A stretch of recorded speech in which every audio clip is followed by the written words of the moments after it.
Et un autre procès hors du commun commence demain, celui d'un homme accusé d'avoir assassiné sa compagne.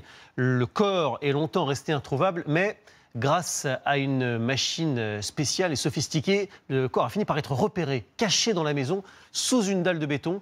Ce qui n'empêche pas le suspect de se dire toujours innocent. Une affaire que nous racontent Guillaume Chiez, Antoine Casabonne et Gilles Parot.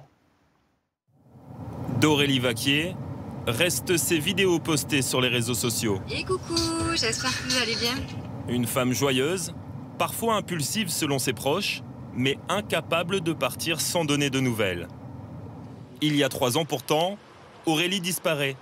Elle venait d'emménager dans cette maison avec son compagnon, Samir Limani, filmé ici à l'époque, et que l'on voit sur cette photo au moment des recherches.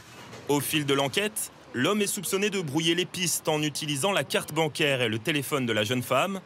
3 mois plus tard, les gendarmes reviennent donc au domicile du couple avec cet appareil, un géoradar, une machine capable de sonder le sol jusqu'à 5 mètres de profondeur. Bon, ça, c'est le géoradar qui va envoyer une onde électromagnétique dans le sol.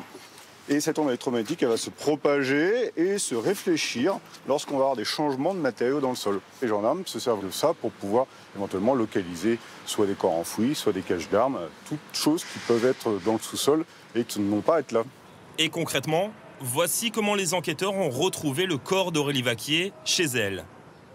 Dans le salon du couple, les gendarmes s'intéressent à une estrade fraîchement refaite dans le salon. Ils retirent la moquette et des planches de bois, découvrent une dalle en béton. Le géoradar va alors leur dévoiler une forme.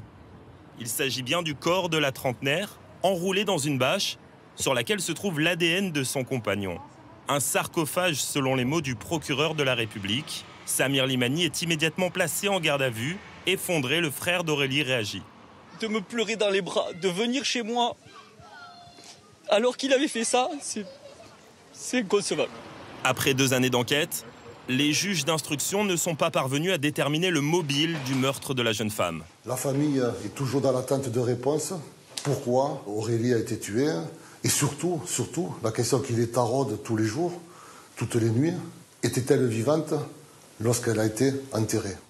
Une question à laquelle les médecins légistes n'ont pas donné de réponse claire. Samir Limani, lui, nie toute implication dans la mort d'Aurélie Vaquier. Il est en détention et il clame son innocence. Est-ce qu'on va le croire, lui qui reste encore aujourd'hui présumé innocent? On ne lui connaît pas de dispute, d'actes de violence envers Aurélie Vaquier. Donc de réelles interrogations, il reste des zones d'ombre et il continuera à clamer son innocence jusqu'à la fin du procès. Le procès s'ouvre demain à Montpellier. Samir Limani aura 8 jours pour livrer ses explications aux jurés.